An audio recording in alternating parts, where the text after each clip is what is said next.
వచ్చిన అందరికీ ప్రభు అయిన యేసుక్రీస్తు నామంలో వందనాలు. కొద్దిసేపు కరెంటు పోయేట వాళ్ళకే ఎలాగున ఉంది కదా మనకు, అవునా?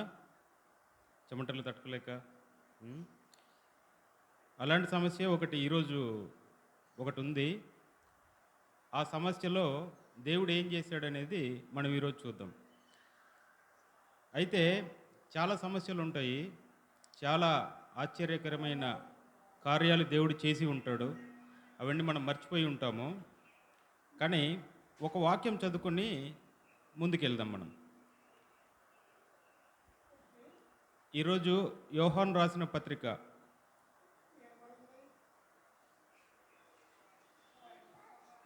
యో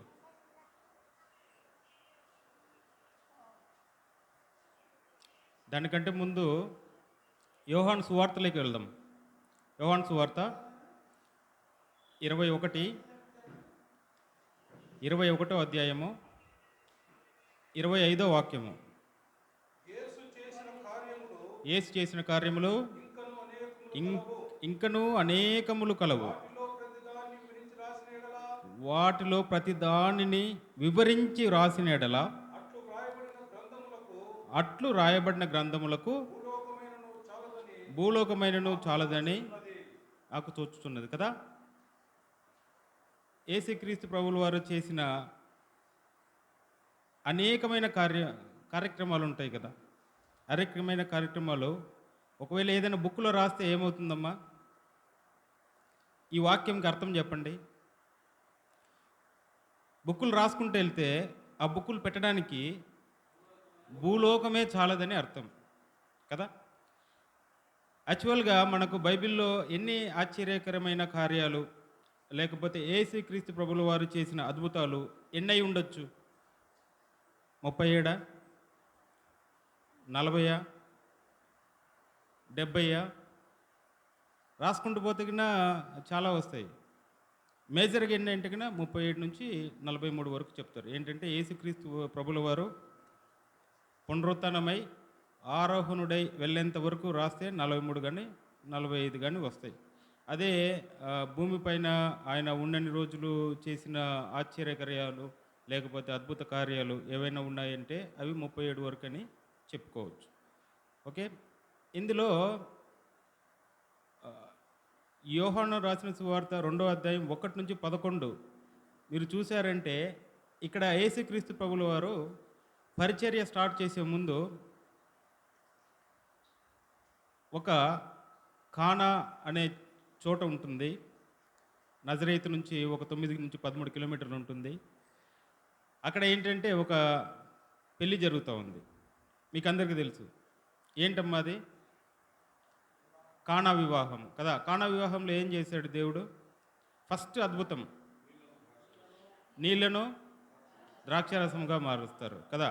ఈ నీళ్లను ద్రాక్షారసంగా మార్చడమే కాకుండా ఈ 1 నుంచి 11 అధ్యాయాలు, ఈ 1 నుంచి 11 వాక్యాలు 2వ అధ్యాయంలో 1 నుంచి 11 వాక్యాలు చదివి దాన్ని మనం లైఫ్లో ఎలాగ మనము దాన్ని తీసుకోవాలి అనేది మనం ఈరోజు పాఠం మనకు. ఓకే, ఇప్పుడు ఎక్కడ మనం వెళ్తున్నాము? మిమ్మల్ని అందరిని ఎక్కడ తీసుకెళ్తున్నానంటే ఈరోజు కానాను వివాహం దగ్గర తీసుకెళ్తున్నాను. పెళ్ళి అంటే ఏం గుర్తొస్తుందమ్మా మనకు? ఫస్ట్ తిండి గుర్తొస్తుంది.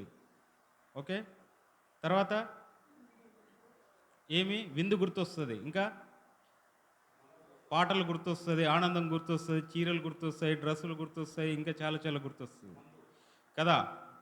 మందు కూడా గుర్తొస్తుందంట. కానీ అది మంచి, కానీ కేస్ నో, అన్న చెప్తుండేది ఏంటంటే వైన్ గురించి చెప్తూ ఉన్నాడు అనమాట. అక్కడ ద్రాక్షరసం గురించి చెప్తున్నాడు, మందు కాదు కానీ ద్రాక్షరసం గురించి. ఓకేనా? మన పరిచర్య ఎట్లా ఉండాలంటే కన్నా బైబిల్కి సాదృశ్యంగా, మన జీవితాలు కూడా బైబిల్కి సాదృశ్యంగా, బైబిల్కి అనుగుణంగానే ఉండాలి. కానీ దేవుడు అల్లరికి కర్త కాదనుకుంటా కదా. దేవుడు అల్లరికి కర్త కాదు. దేనికి కర్త? సమాధానమునకే కర్త. ఓకేనా? అల్లరి ఆటపాటలు చేయమని చెప్పి బైబిల్ ఎక్కడ కానీ మనకు సూచించడం లేదు, చెప్పటం లేదు. అంధకార క్రియల దగ్గరికి వెళ్ళొద్దని చెప్పేసి కూడా బైబిల్ ఏమని సెలవిస్తుంది కదా.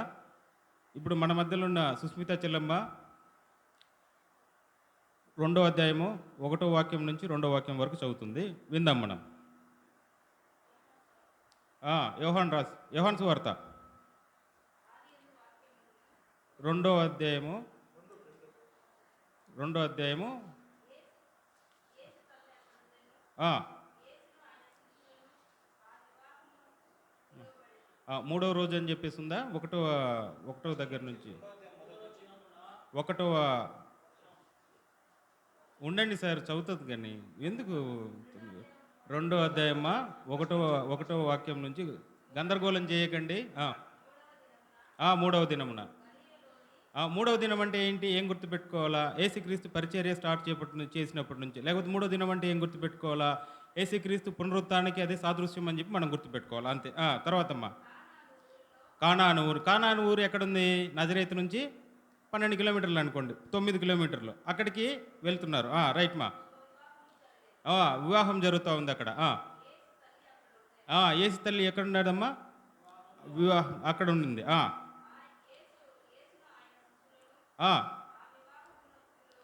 ఉండమ్మా. యేసు ఆయన ఎవరెవరిని పిలిచారమ్మా? ఎస్, ఎక్కడైనా కానీ యేసుని పిలిస్తే ఏం జరుగుతుంది?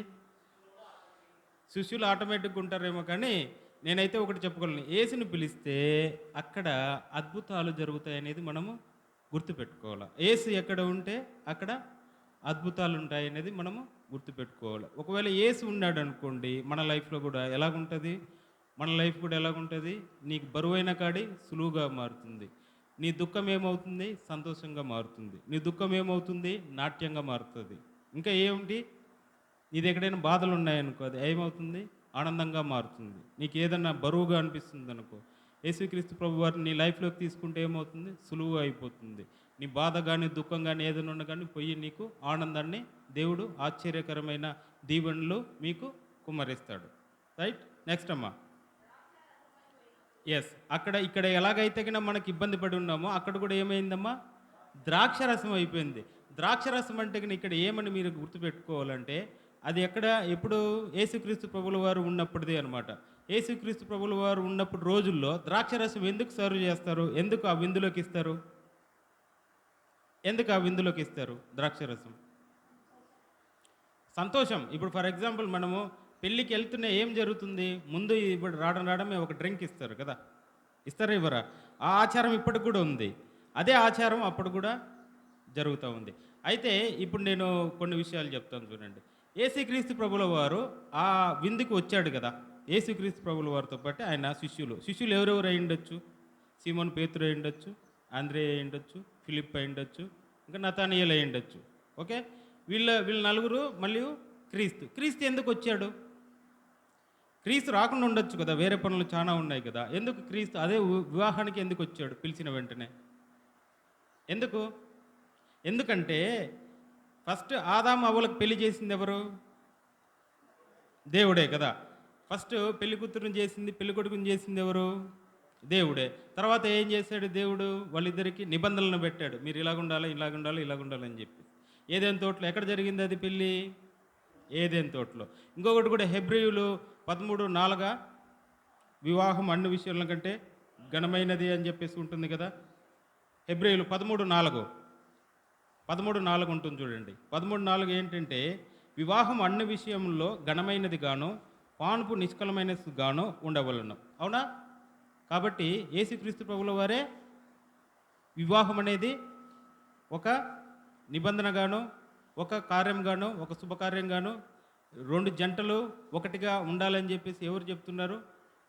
యెహోవా ప్రభుల వారు, యేసుక్రీస్తు ప్రభుల వారు అంగీకరిస్తున్నారు. అయితే ఇంకా బైబిల్ కూడా మీకు ఏం చెప్తుందంటే, ఎఫెసీ 5:25లో ఏం చెప్తుందంటే, భార్యలారా భర్తకు లోబడి ఉండండి అని కూడా చెప్తుంది.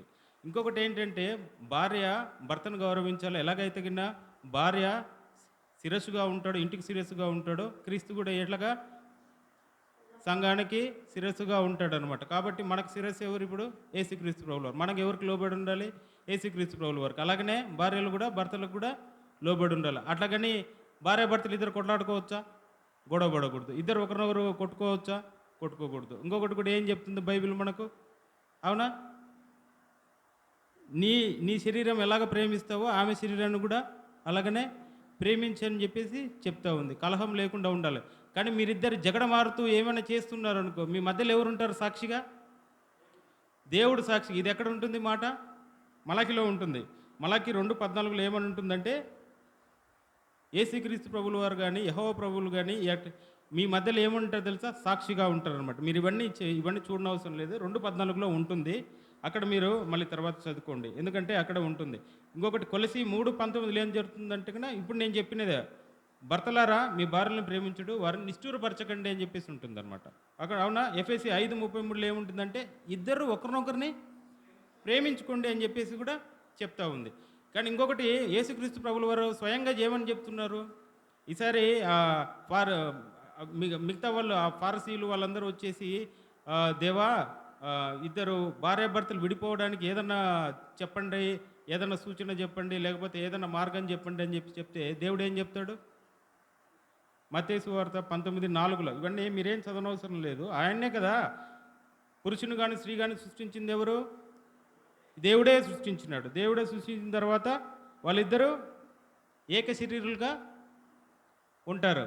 కాబట్టి ఏక శరీరులుగా ఉండేవారిని ఎవరు విడదీయకూడదు? ఎవరు విడదీయకూడదు? మనుషులు ఎవరే కానీ, వాళ్ళిద్దరు ఏక శరీరులుగా దేవుడు ఏర్పాటు చేసిన వాళ్ళని ఎవరే కానీ విడదీయకూడదు. కాబట్టి ఇప్పుడు చెప్పండి, యేసుక్రీస్తు ప్రభువుల వారు ఆ పెళ్ళికి రావాల్సిన ఉద్దేశం ఉందా లేదా? ఎందుకు? ఆయన ఇవన్నీ చేశాడు కాబట్టి కదా. మొట్టమొదటి పెళ్ళి ఏంటి బైబిల్లో? ఆదాము అవ్వల వివాహం. లాస్ట్ పెళ్ళి ఏంటి? లాస్ట్ పెళ్ళి గొర్రెపిల్ల వివాహం. ఇది ఎక్కడ ఉంటుంది? ప్రకటన గ్రంథము 19:7-9 వరకు ఉంటుంది. ఆ గొర్రెపిల్ల విందులో, వివాహంలో వధువు ఎవరు? యేసుక్రీస్తు ప్రభు వారు. వధువు సంఘం, వరుడు యేసుక్రీస్తు ప్రభుల వారు. మనమంతా ఎవరు? సంఘంలో ఎత్తబడితే మనమంతా కూడా వధువులం అవుతాం అనమాట. కాబట్టి ఫస్ట్ది ఏంటిది బైబిల్లో ఉండేది? ఫస్ట్ది ఆదాము అవ్వలది, లాస్ట్ది ఏంటిది? గొర్రెపిల్ల వివాహం. మనం కూడా దాంట్లో పాలు పంచుకోవాలన్నమాట. ఇప్పుడు యేసుక్రీస్తు ప్రభుల వారు వచ్చినారా లేదా ఆ వివాహానికి? అవునా? ఒక చిన్న విషయమైనా కానీ యేసుక్రీస్తు ప్రభుల వారి దృష్టిలో పెడితే అది ఏమైపోతుందమ్మా? సమస్య మనకు ఏమవుతుందంటే దానికి ఆన్సర్ వస్తుంది. ఏ సమస్య అయినా దానికి ఏమవుతుంది? మన దగ్గరికి మనకేమవుతుంది? సమస్య అనేది పోయి మనకు ఒక మార్గం అనేది, సన్మార్గంలోకి దేవుడు మనల్ని తీసుకెళ్తాడనమాట. కాబట్టి మనం ఎక్కడికి వెళ్ళినా కానీ ఏం చేయాలి? దేవుడిని మనతో పాటు కూడా ఉండేటట్లు మనము ప్రార్థించుకోవాలి. మనతో పాటు యేసయ్య ఉండాలని చెప్పేసి మనము అనుకోవాలి. ఇదే కాకుండా మీకు ఇంకొకటి కూడా నేను ఇప్పుడు గుర్తు చేసేది ఏంటంటే, తర్వాత చదువు చెల్లమ్మా. ఎస్, ఇక్కడ ఏం జరుగుతుందంటే, మనం ఏం చదువుకుంటున్నాము? యోహాను రాసిన సువార్త కదా. యోహాను సువార్త చదువుతున్నాం. యోహాను సువార్తలో 2వ అధ్యాయంలో 1-11 వాక్యాలు మనము చర్చించుకుంటున్నాం. దాంట్లో ఏంటంటే, ఇప్పుడు ఏం జరిగింది? మరియమ్మ ఏం చేసింది? మరియమ్మకి ఎలాగ తెలిసింది? ఏమని చెప్పిందమ్మా మరియమ్మ గారు? ద్రాక్షరసం వాళ్ళు అడిగారు. ద్రాక్షరసం అడిగినప్పుడు ఏం జరిగింది? ఎస్, ఏమైంది? లేదు. ఆ వివాహంలో, ఆ కాలంలో వివాహం జరుగుతూ ఉంటే, ఆ వివాహంలో ఏం జరుగుతుందంటే, ఏదైనా కానీ భర్త భార్య అవ్వకముందు వరుడు వధువు అని చెప్పేసి ఉంటారు కదా. వరుడు తరపోళ్ళు వధువు ఇంటికి వస్తారు. వధువు ఇంటికి వచ్చిన వాళ్ళకి అన్ని మర్యాదలు చేయాల. మన మాదిరి 3 రోజుల పెళ్ళి కాదు, అది 7 రోజుల పెళ్ళి. ఏ రోజు జరుగుతుంది? మోస్ట్లీ ఆ కాలంలో పెళ్ళిళ్ళు ఎలా జరుగుతాయంటే ట్యూస్డే జరుగుతాయి అనమాట. అంటే మూడో రోజు జరుగుతూ ఉంటుంది. ఇది ఎక్కడ ఉంటుందంటే మీకు ఆదికాండంలో ఉంటుంది. 1వ అధ్యాయం నుంచి 2వ అధ్యాయం వరకు మీరు చదివినారంటే అందులో ఉంటుంది. అందులో 3వ రోజు దేవుడు ఏం చెప్తాడంటే, మంచిది అని చెప్పి 2 సార్లు చెప్పినాడు. అంటే అప్పుడు మంచిది అని చెప్పి 2 సార్లు చెప్తాడు దేవుడు. ఏదైనా సృష్టించింది మంచిది అని చెప్పి 2 సార్లు చెప్తాడు. 2 సార్లు చెప్పడం వల్ల ఏం జరుగుతుందంటే, ఏ రోజైనా కానీ మంగళవారం పూట మనం పెళ్లి చేసుకున్నారంటే ఆ రోజు శుభమైన రోజు అని చెప్పేసి అనుకుంటారు. ఆ రోజు వచ్చిన తర్వాత ఏం జరిగిందమ్మా? యేసుక్రీస్తు ప్రభువుల వారు ఆయన శిష్యులు ఏం కావాలని అడిగారు? ద్రాక్షరసం కావాలని అడిగారు. ద్రాక్షరసం కావాలని అడిగితే ఏం జరిగింది? ద్రాక్షరసం ఏం చెప్పింది మరియమ్మ గారు? అయిపోయింది అని చెప్పింది. అంటే ఎక్కడైతే నీకు ఆ పెళ్ళిలో ఆ ద్రాక్షరసం అయిపోయిందంటే ఏంటి అర్థం? అపమానం అనే అర్థం. అవునా? ద్రాక్షరసం అయిపోయిందంటే అవమానం అనే అర్థం. అంటే మగపెళ్లి వారిని ఆడపిల్లి వారు అవమానపరిచారు, సరిగ్గా చూసుకోలేదని అర్థం. ఆ కాలంలో ఈ ద్రాక్షరసం దేనికంటే గిన సాదృశ్యంగా మీరు గుర్తుపెట్టుకోవాల్సింది ఏంటంటే విందుకొకటి. అది కూడా కాకుండా ఇంకొకటేంటంటే ఆ కాలంలో ఉత్త నీళ్ళు తాగినారనుకోండి, ఉట్టి ప్లెయిన్ వాటర్ మీరు గిన తాగినారనుకో, దాంట్లో డయేరియా రావచ్చు, డిసెంట్రీ రావచ్చు. అందు విషయం అని చెప్పేసి దానికొక సైంటిఫిక్‌గా కొన్ని అంటే 2% అనమాట. ఇప్పుడు 100 ఎంఎల్ ఉందనుకో, 2 ఎంఎల్ మాత్రం దాంట్లోకేస్తారు. మీకు ఆల్రెడీ కెమిస్ట్రీ కాబట్టి మీకు బాగా తెలిసుంటది. 2% డైల్యూషన్ చేసి ఏస్తారనమాట. ఎందుకు? ఆల్కహాల్ ఏం చేస్తది? శానిటైజర్ తెలుసా మీకు? శానిటైజర్ ఏం చేస్తదమ్మా? చేతులకు పూసుకుంటే. ఏం జరుగుతది తల్లి? చేతులకు పూసుకుంటే? చేతులకు పూసుకుంటే ఏమవుతుంది? బ్యాక్టీరియా అంటే చనిపోతుంది. అలాగనే మీరు వాటర్‌లో ఏసినారంటే ఏమవుతుంది ఆ కాలంలో? అది ఒక మెడిసిన్ మాదిరి యూజ్ చేసేవాళ్ళనమాట. దాంట్లో ఉండే బ్యాక్టీరియా గానీ, ఏదన్నా హాని చేసే క్రిమి గానీ, కీటకం గానీ ఏదున్నా గానీ అది ఏమవుతుందంటే చనిపోయి. అది మీకేమవుతుందంటే మంచిగా అవుతుంది. కాబట్టి ఇక్కడ ఏ మ మరియమ్మ గారు ఏం చెప్తున్నారంటే అక్కడ ఏం లేదని చెప్తుంది?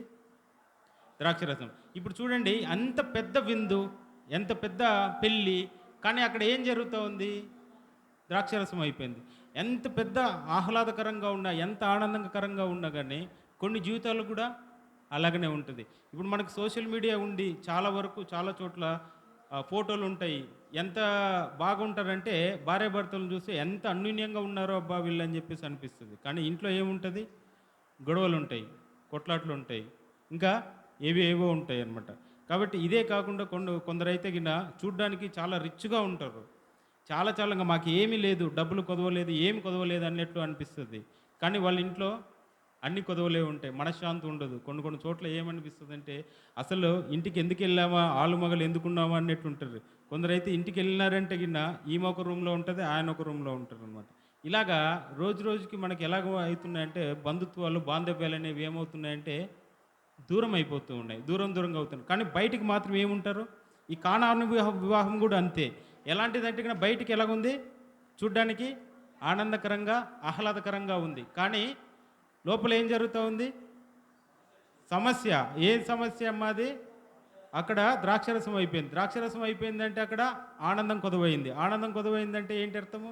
మన లైఫ్‌లు కూడా అలాగనే ఉన్నాయేమో ఒకసారి తట్టి తట్టి చూసుకోవాలనమాట. తట్టి చూసుకోవడం కాకుండా ఇంకొకటి కూడా చానా యవ్వనస్తులు ఉంటారు. యవ్వనస్తులు కూడా చాలా చాలా చేస్తుంటారు. కానీ వాళ్ళకేంటంటే చెప్పుకోలేనిదనమాట. కొందరేమో లైఫ్‌లో సెటిల్ అయ్యుండరు. కొందరేమో ఎవరికి ఉద్యోగం వచ్చిండ్రు. కొందరికేమో ఇంకా కొందరికేమో చాలా చాలా సమస్యలు వచ్చిండొచ్చు. కొందరికేమైతే గనుక డబ్బులు కొదువై ఉండొచ్చు. కొందరికేమైతే ఆరోగ్యం కొదువై ఉండొచ్చు. కానీ ఇలాంటి బయటికి మాత్రము ఆనందకరంగా ఈ కానాను వివాహం వలె ఆనందకరంగా ఉంటారు. కానీ లోపల మాత్రం అందరూ కుమిలిపోతూ ఉంటారనమాట. కొన్ని కొన్ని సార్లు పిల్లల పట్ల కూడా మనం ఏమి చేస్తుంటాం, బయటికి మాత్రం బాగానే ఉంటారు కానీ వాళ్ళు చేసే చేష్టల వల్ల కూడా మనం కూడా ఏమైపోతుంటామంటే కుంగి కృషించిపోతూ ఉంటాం అనమాట. కాబట్టి నీ బాధ ఏదున్నా గానీ ఏం చేయాలంటే యేసయ్యతో నీకు ఏమవుతుంది? నాట్యంగా మారుతుంది. నీ భయం ఏదన్నా ఉందనుకోండి, యేసుక్రీస్తు ప్రభుల వారికి తీసుకొచ్చుకున్నారంటే మీకేం జరుగుతుంది? ధైర్యంగాను, శౌర్యంగాను జరుగుతుంది. నీ కన్నీళ్ళు ఏమవుతాయమ్మా? నీ కన్నీళ్ళు ఆనంద బాష్పాలుగా మారుతాయి. నీ కాడు ఏమవుతుంది? సులువుగా మారుతుంది. నీ సంఖ్యలు ఏమవుతాయి? బ్రద్దలైపోతాయి అన్నమాట. కాబట్టి మనకేం చేయాలా? ఇప్పుడు యేసుక్రీస్తు ప్రభు వారిని మనం వేడుకోవాలా. దేవా నువ్వు ఉంటే చాలు దేవా, నువ్వు నా లైఫ్‌లో ఉంటే చాలయ్యా. అందుకోసం ఒక మంచి పాట కూడా ఉంది మీకు. పాడతారా? నీవుంటే నాకు చాలు యేసయ్యా, నీ వెంటే నేను ఉంటానేసయ్యా. నీవుంటే నాకు చాలు యేసయ్యా, నీ వెంటే నేను ఉంటానేసయ్యా. నీ మాట చాలయ్యా, నీ చూపు చాలయ్యా, నీ మాట చాలయ్యా, నీ చూపు చాలయ్యా, నీ తోడు చాలయ్యా, నీ నీడ చాలయ్యా, నీ తోడు చాలయ్యా, నీ నీడ చాలయ్యా. కదా ఆమెన్. ఇక్కడ ఎవరు కనిపెట్టారమ్మా? వైన్ లేదని చెప్పేసి ఇక్కడ ద్రాక్షరసం అయిపోయిందని ఎవరు కనిపెట్టారు? మొట్టమొదట యేసుక్రీస్తు ప్రభుల వారి తండ్రి. ఎందుకంటే ఆమె యేసుక్రీస్తు ప్రభుల వారి తల్లి ఎవరైతే కానాను విందు ఉండారో, విందు యొక్క ప్రధాని ఉండాడో, ఆ విందు యొక్క ప్రధాని, విందు యొక్క గవర్నర్ కానీ, విందు యొక్క మాస్టర్ అంటారు. ఆయనకు ఒక క్లోజ్ రిలేటివ్ అనమాట. వాళ్ళ కుటుంబంలో ఒక సభ్యురాలుగా ప్రవర్తించి ఆ ఏదైతే ఉందో అది ఆమె ఏం చేసిందంటే బాహాటంగా అందరికి చెప్పకుండా ఏం చేసిందంటే యేసుక్రీస్తు ప్రభుల వారి దగ్గరికి సమస్య అయితే ఏదైతే ఉందో ఆ సమస్య ఏం చేసిందంటే యేసుక్రీస్తు ప్రభుల వారి దగ్గరికి తీసుకురావటం అయితే జరిగింది. యేసుక్రీస్తు ప్రభుల వారి దగ్గర తీసుకురాగానే యేసుక్రీస్తు ప్రభుల వారిని దీన్ని మనం మన లైఫ్‌లో మనం ఎలాగ అనుభవించుకోవాలంటే మన బాధలున్నా, మన కన్నీరున్నా, ఏదున్నా కానీ యేసుక్రీస్తు ప్రభుల వారి దగ్గరికి మనము మన బాధలు గానీ, ఏదున్నా గానీ మనము యేసుక్రీస్తు ప్రభుల వారి దగ్గరికి తీసుకెళ్ళాలనేది మనం ఈరోజు మనము గుర్తుంచుకోవాలన్నమాట. ఇప్పుడు చదువు చెల్లమ్మ. రెండవ అధ్యాయము 4వ వాక్యము. ఆ! నాతో నీకేం పని? నా సమయం ఇంకరులాలు. ఎందుకు ఇలాగా అమ్మా నాతో నీకేం పని అని చెప్పి చెప్తున్నాడు ఇక్కడ దేవుడంటే, ఒకటి దేవుడు ఆల్రెడీ యేసుక్రీస్తు ప్రభుల వారు ఇప్పటికే బాప్తిసం తీసుకున్నాడు. ఆల్రెడీ ఆకాశం నుంచి ఈయన నా ప్రియకుమారుడు అని చెప్పి చెప్పడం జరిగింది. పరిశుద్ధాత్మ దేవుడు పావురం వల్లే ఆయన మీదకి రావటం అనేది కూడా మనం చూస్తూ ఉన్నారు. ఇప్పుడు యేసుక్రీస్తు ప్రభుల వారికి సొంత అమ్మ అయినా కానీ అమ్మ మాట వినాలన్నా దేవుడు చెప్పినట్టు తండ్రి మాట వినాలా? యెహోవా ప్రభు మాట వినాలనా? లేకపోతే లోక సంబంధమైన అమ్మ మాట వినాలా? ఏది మీకు న్యాయం అనిపిస్తూ ఉంది? తల్లి మాట వినాలి కదా. తల్లి మాట అస్సలు వినకూడదు. ఎందుకంటే యేసుక్రీస్తు ప్రభుల వారు ఆమెకు జన్మనిచ్చిన తల్లి అయి ఉండొచ్చు, ఆయనకు జన్మనిచ్చిన తల్లి అయి ఉండొచ్చు. కానీ అది కాదు ఇక్కడ. ఇక్కడ ఏంటంటే తండ్రి చిత్తం నెరవేర్చడానికి యేసుక్రీస్తు ప్రభుల వారు అక్కడికి లోకానికి వచ్చి ఉన్నాడు కదా. పాపులను నశించకుండా నిత్యత్వంలోకి తీసుకెళ్ళటానికి యేసుక్రీస్తు ప్రభుల వారు వచ్చి ఉన్నాడనేది సాదృశ్యంగా మనం ఇక్కడ గుర్తుపెట్టుకోవాలి. అందుకోసమనే అమ్మ ఇంకా నాతో నీకేం పని ఉంది? నేను తండ్రి చిత్తం నెరవేర్చాలి, నువ్వు చెప్పినట్లు ఇక్కడ చేయటం కాదు. కానీ అయినా కానీ ప్రభు అయిన యేసుక్రీస్తు వారు ఆమె మాట విని ఆమె ఆ సమయం ముందు ఆమె చెప్పినట్లు చేయాల్సి వచ్చింది. కాబట్టి చిన్న చిన్న రిలేషన్స్ కూడా దేవుడు ఏంటి లెక్క చేయకుండా, బేఖాతరు చేయకుండా తోసివేసే ప్రభువు కాదు మన ప్రభువు. ఎటువంటి సమస్య అయినా, ఎటువంటి లోటుపాట్లైనా కానీ దేవుని దగ్గర తీసుకెళ్తే మనకు ఆ లోటుపాట్లు అనేటివి దేవుడు మన నుంచి దూరంగా తొలగించి వేస్తాడు. చదవమ్మ తర్వాత. నా సమయమును ఇంకా రాలేదంటే కన్నా ఇది జీవ పునరుత్థానం గురించి ఇది దేవుడు ఇక్కడ చెప్తున్నాడు అనేది మనం గుర్తుపెట్టుకోవాలి. 2వ అధ్యాయము 5వ వాక్యం చదువు చెల్లమ్మా. ఎస్, ఇక్కడ ఏం చెప్తుందంటే చూడండి, యేసుక్రీస్తు ప్రభుల వారు ఇక్కడ ఏమీ చెప్పలేదు. ఇక్కడ ఆయన ఏమీ ఊహు అనలేదు, నో కూడా చెప్పలేదు. ఒక్కటే మాట తల్లి ఏం చెప్తుంది? డైరెక్ట్గా ఎవరికి చెప్తుంది? పరిచారకులతో చెప్తా ఉంది. పరిచారకులతో ఏమని చెప్తా ఉంది? నెక్స్ట్ వాక్యం చదవండి అమ్మా. ఎస్, ఇక్కడ దేనికోసం వాడుతూ ఉన్నారు? దేనికి నీళ్ళని దేనికోసం వాడుతున్నారు? 6 రాతి బాణాలు అంటే ఏంటి? అది మానవుని సంఖ్య, అసంపూర్తమైన సంఖ్య అని మనము గుర్తుపెట్టుకోవాలి. 7 సంఖ్య అంటే పరిపూర్ణమైన సంఖ్య, అది దేవుని సంఖ్య అనేది మనం గుర్తుపెట్టుకోవాలి. 6 రాతి బాణాలు దేనికి సాదృశ్యము? బాహ్యంగా మనము వేసేసి నీళ్ళతో కడిగేస్తే కానీ అది దేనికోసము? మన శరీరమే కడుగుతుంది, కానీ మన లోపల ఉండే ఆత్మను కానీ హృదయాన్ని కానీ కడిగి వేయాలంటే ఎవరు కావాలి మనకు?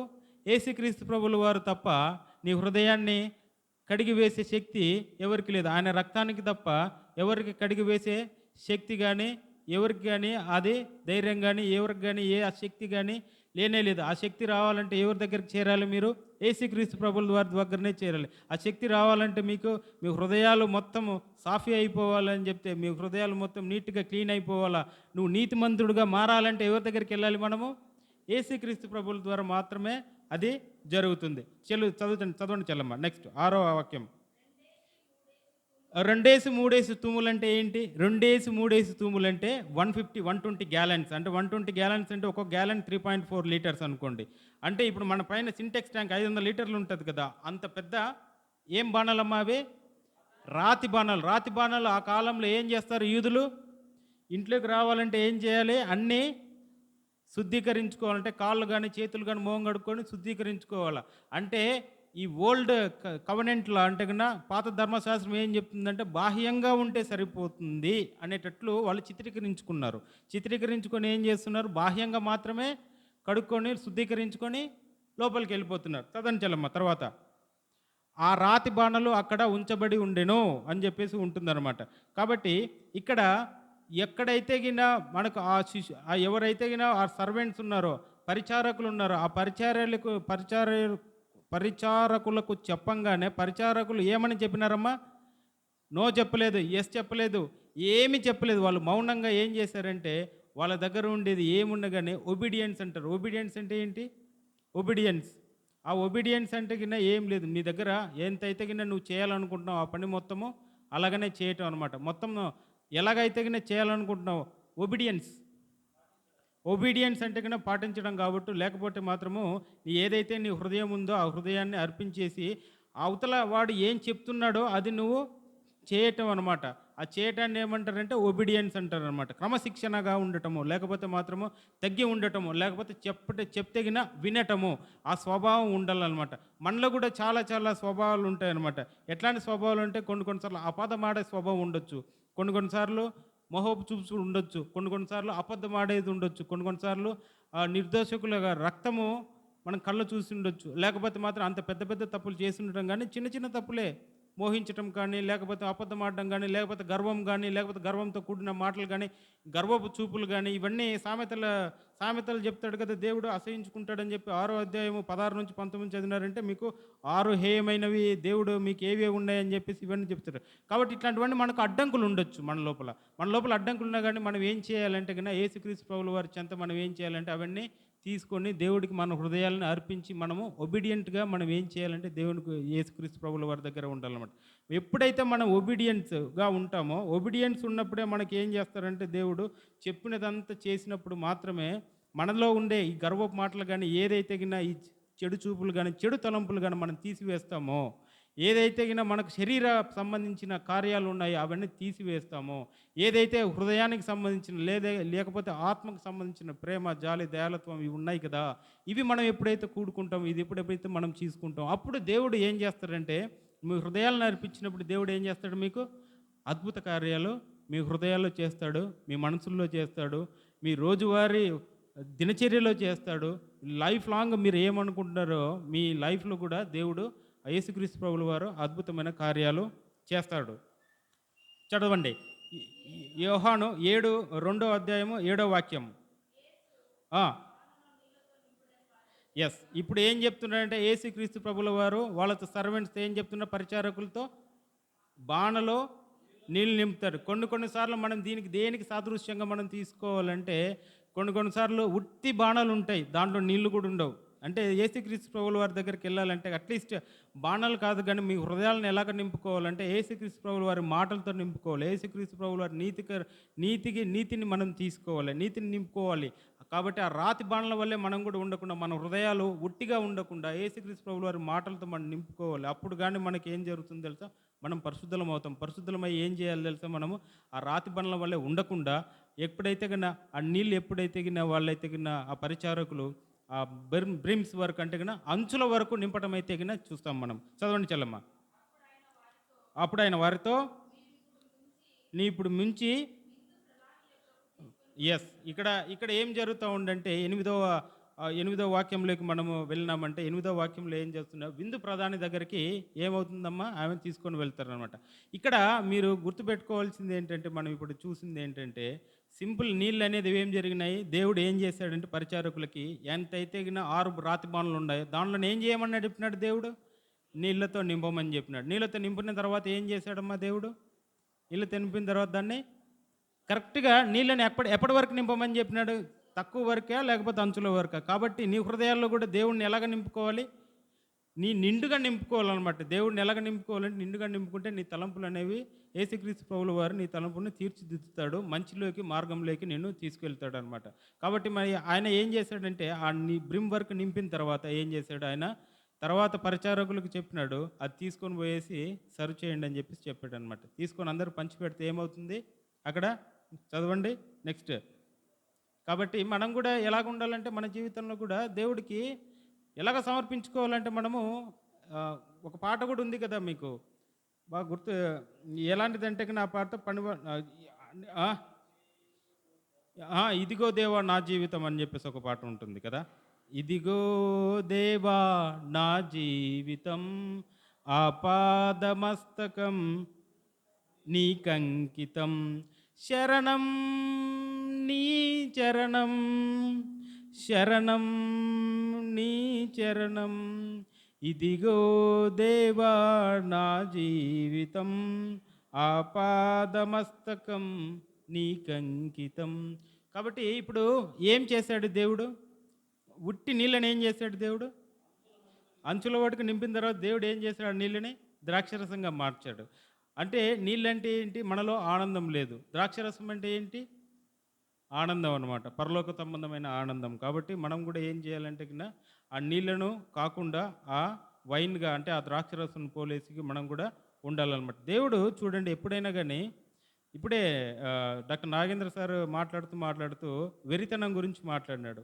వెరితనము దేవుడు చూడండి ఎలాగా మనం తీసుకుంటాడంటే సాధారణమైన మోసే కర్రను చూసారా మీరు? మోసే కర్ర ఏమేం చేసింది? ఆ! యోర్దాను కాదు, ఎర్ర సముద్రాన్ని ఏం చేసింది? పాయలుగా చేయగలిగిందా లేదా? ఉట్టి కట్టె కర్ర ముక్క. అవునా? దేవుడు కూడా ఎలా చేస్తాడంటే ఇంకొకటి కూడా చూడండి. దావీదు మహారాజు కాకముందు, గొప్ప రాజు కాకముందు దావీదు ఎవరు? గొర్రెల కాపరి కదా! గొర్రెల కాపరిగా ఉండే దావీదును ఎలాగ మార్చాడు దేవుడు? అవునా? దావీదు చేతిలో ఉండే ఉట్టి చిక్కెం. అవునా? చిక్కెన్ని ఏం చేశాడు దేవుడు? ఒక బలమైన ఆయుధంగా మార్చి అవతల ఎంత పెద్ద గొలియాతు ఉన్నా గాని ఏం చేయగలిగినాడు? అంటే యేసుక్రీస్తు ప్రభు పైన మనకేం చేయాలి? యెహోవా ప్రభు పైన మనకేముండాలి? నమ్మకం ఉండాలి. నమ్మకం ఉంటే ఉట్టిది అయినా గాని, ఉట్టి మనిషివైనా గాని నువ్వు దేవుడిని యేసుక్రీస్తుని నమ్ముకున్నావు అంటే గిన నీ చిక్కాన్ని కూడా దేవుడు వాడుకొని అవతల ఎంత పెద్ద గొలియాతు లాంటి నీ ఎనిమి ఉన్నా గాని, నీ శత్రువు ఎంత పెద్దదైనా గాని, నీ శత్రువు ఎంత గొప్పోడైనా గాని ఏం చేస్తాడు దేవుడు? నీ చిక్కాన్ని లాగేసుకొని ఆ చిక్కన్‌తో అవతలుండే శత్రువుని పడగొట్టేస్తాడు. నీకు ఏదైతే అడ్డుగోడగా నిల్చుందో ఆ అడ్డుగోడను దేవుడు ఏం చేస్తాడు? తీసివేస్తాడనమాట. ఇంకొకటి కూడా చూడండి యేసుక్రీస్తు పరిచర్య చేసేటప్పుడు 5 రొట్టెలు, 2 చిన్న చేపలు. అవునా? ఎంతమందికి పంచగలిగినాడు? అవునా? అది ఏమన్నా అప్పటికప్పుడు వంట చేశాడా దేవుడు? కదా! ఇంకొకటి కూడా చాలామంది పరిచారకులు ఉంటున్నారన్నమాట ఈ టైంలో. నాగేంద్ర సార్ కూడా బాగా తెలిసుంటది. ఏదన్నా అద్భుతం చేయాలని చెప్పి ఎంతో తపన పడుతుంటారు. కదా! కుయుక్తులు పడతా ఉంటారనమాట. కుయుక్తులు పడకుండా ఇప్పుడు సార్ వాక్యం చెప్పడం కూడా కుయుక్తులు లేకుండా వాక్యం ఉన్నట్టు చెప్పండి అని చెప్పి చెప్తా ఉన్నాడు. కుయుక్తులు చేయకండి. ఏదైతే గిన దేవుడిచ్చిన జ్ఞానం, దేవునిచ్చిన ఏదైతే నీ తలంపులున్నాయో ఆ తలంపులను నిజంగా ఎట్లాగా వాడాలంటే నీకు ఎంత అవసరమో అంతవరకే వాడమని చెప్పి చెప్తా ఉంటే గిన ఇక్కడ ఏమన్నా పెద్ద మంటొచ్చిందా? దేవుడు నీటిని ద్రాక్షరసంగా మార్చినప్పుడు. పోనీ పెద్ద మ్యూజిక్ ఏమన్నా వచ్చిందా? పోనీ ఏదన్నా పెద్దగా పొగలాంటిది ఏమన్నా వచ్చిందా? లేదు కదా! ఏమీ లేదు. అంటే కరమైన ద దృశ్యాలు గానీ, లేకపోతే సంఘటనలు గానీ ఏదైనా సంభవించినప్పుడు ఇట్లాంటివన్నీ ఏం జరగవు. మన హృదయాల్లో కూడా ఏదో పిడుగు పడిపోయేంత శబ్దం వచ్చేసి ఏది జరగదు. మనం గుర్తుపెట్టుకోవాల్సింది అంటే చిన్న చిన్నవైనా కానీ దేవుడు చేసే అద్భుత కార్యాలు మీరు గుర్తుపట్టగలిగినారంటే చిన్న చిన్న కార్యాలు కూడా దేవుడు చేసిన చిన్న చిన్న కార్యాలు పెద్దగా మీకు కనపడతాయి. మీరు దాన్ని ఎలాగ చూసుకోవాలంటే కింద మీరు చూసుకున్న దాన్ని కానీ కొందరు సేవకులు ఉంటారనమాట. ఏమని ఉంటారంటే కింద పెద్ద మ్యూజిక్ సిస్టమ్లు పెట్టేసి ఇలా నొక్కేసి దాన్ని అలాగా వెనక నుంచి బ్యాక్గ్రౌండ్ చెప్పేసి కొన్నిసార్లు నాకు అనిపిస్తూ ఉంటుంది అనమాట. అన్య భాషలతో మాట్లాడుతుంటారు. ఆ భాషలు ఏంటో షాబారాబా అని చెప్పేసి చెప్తూ ఉంటారు. ఇవన్నీ కూడా నాకు కొన్నిసార్లు మీటింగ్లకు పోయినప్పుడు కూడా నాకు కొద్దిగా ఆశ్చర్యం పడిపోయింది. ఎలాగ జరిగిందంటే ఈడ ఒక 10 మంది ఉన్నారు చూడండి, నేను మాయలు లేదు మంత్రం లేదు అన్నట్లే నాకు అనిపించింది. నాకు ఇదంతా ఒకరిని ఏదో వ్యక్తికరంగా కానీ వ్యక్తీకరించి చెప్పడం కాదు, కానీ అన్య భాషలు మాట్లాడినా కానీ అవతలోడికి అర్థమయ్యేటట్లుగా ఉండాలి. ఇంకొకటి ఏంటంటే దేవదూతల భాష కూడా ఉండిండొచ్చు, కానీ దేవదూతల భాషలు మనకు వద్దు, కానీ మన భాషలు మనకు అర్థమయ్యేటట్టు ఉంటే కింద మనకు అదే గొప్ప భాగ్యం అనమాట. ఈరోజు మంత్రగాళ్ళు ఎక్కువైపోయినారేమో అన్నట్లు కూడా కొన్ని చోట్ల అనిపిస్తూ ఉంటుంది అనమాట. చూడండి ఎలాగుందో కానీ ఒక్కసారిగా యేసుక్రీస్తు నామములు అనగానే ఇలా 10 మంది పడిపోవడానికి బయలుదేరి సిద్ధంగా ఉన్న పరిచర్యలోకి వస్తున్నాం. కాబట్టి ప్రియమైన క్రైస్తవ బిడ్డలారా, ఈరోజు మీరు గుర్తు ఎరిగి ఉండాలి. అట్లాంటి జైవజనులు ఎవరాయో అట్లాంటి వాళ్ళండి. ఎందుకంటే గినా క్రియ లేని విశ్వాసం ఏమవుతుంది? వ్యర్థమవుతుంది, మృతమవుతుంది. కాబట్టి ఏదన్నా క్రియ ఉండాలా. అవతల వచ్చేసి ఈడకొచ్చేసి బోధకులకై ఉండడం కంటే కింద ఆ బోధకుడు ఎలాగున్నాడో ఒకసారి, ఆయన ఏం చేస్తున్నాడో ఒకసారి మీరు గుర్తెరిగి ఉండాలని చెప్పేసి నేను మనవి చేస్తున్నాను. ఇంకోటి కూడా కొన్నిసార్లు ఉత్తి జాలరులను కూడా దేవుడు ఏం చేస్తున్నాడు? గొప్పగా శిష్యులుగా చేశాడు. ఈరోజు అపోస్తులు అందరూ ఎవరు? గొర్రెల కాపరులు కానీ, లేకపోతే కింద ఇంకెవరు? చేపలు పట్టేవాళ్ళు కానీ, లేకపోతే ట్యాక్స్ కలెక్టర్స్ కానీ, చిన్న వాళ్ళే కదా వాళ్ళందరూ. పెద్ద పెద్ద రాజులను ఏమైనా చేస్తారు. ఎందుకు? జ్ఞానుల యొక్క జ్ఞానాన్ని వెరితనంగా చేయటానికే దేవుడు చిన్న వాళ్ళను ఏం చేస్తాడు తెలుసా? వాడుకుంటాడు. అవును కదా!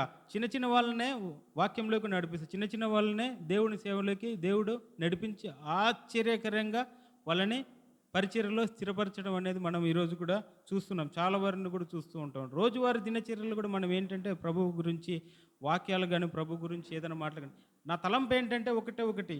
మన దగ్గరున్న సంఘంలో ఉండేవాళ్ళు ఒక టాపిక్ ఎంచుకొని ఆ టాపిక్ చెప్తున్నారంటే ఈ వాక్యాలే చెప్తాడు. ఇంతకంటే చెప్పడానికి లేదనే దగ్గరికి ఈ సంఘం రావాలని చెప్పేసి నా ఉద్దేశం. ఇంక అంతకంటే ఇంకేం లేదు. పునరుత్థానం అంటే ఏం చెప్పగలగాలమ్మా? యేసుక్రీస్తు ప్రభుల వారి గురించి చెప్పాలి. అంతేనా? ఇంక అది కాకుండా మిగతాది చెప్తా ఉంటే ఆ బోధ కాదు కదా! అవునా? యేసుక్రీస్తు ఒక గుడ్ ఫ్రైడే వచ్చింది. శుభ శుక్రవారం వచ్చింది. శుభ శుక్రవారం రోజు ఏం చెప్పాలి? యేసు ప్రభు వాళ్ళ గురించి చెప్పాలి. 7 మాటల గురించి చెప్పాలి. మిగతా దానిల గురించి చెప్పాలి. అక్కడి గురించి చెప్పిన తర్వాత ఏం చేయాలి? యేసుక్రీస్తు మృత్యుంజయుడై లేచాడని చెప్పే మాట మనము స్థిరంగా మనము బలపరచాలి. ఎందుకంటే యేసుక్రీస్తు పునరుత్థానం అనేది మనకొక మంచి మెట్టు అన్నమాట. మన విశ్వాసం మొత్తం ఎక్కడుంది? యేసుక్రీస్తు పునరుత్థానం మీదేనండి. యేసుక్రీస్తు పుట్టుక అనేది ఎంత ప్రాముఖ్యంగా ఉందో లేదో మనకైతే పెద్దగా మనం దాన్ని చూడాల్సిన అవసరం లేదు. కానీ యేసుక్రీస్తు పునరుత్థానం అనేది కంపల్సరీ మనము బయటికి చూపించాలి. యేసుక్రీస్తు పునరుత్థానం అనేది మనము దాని మీదనే సంఘం దృఢంగా కానీ బలంగా కానీ మనము చూపెట్టగలగాలన్నమాట. యేసుక్రీస్తు పునరుత్థానం అనేది అంత గొప్ప.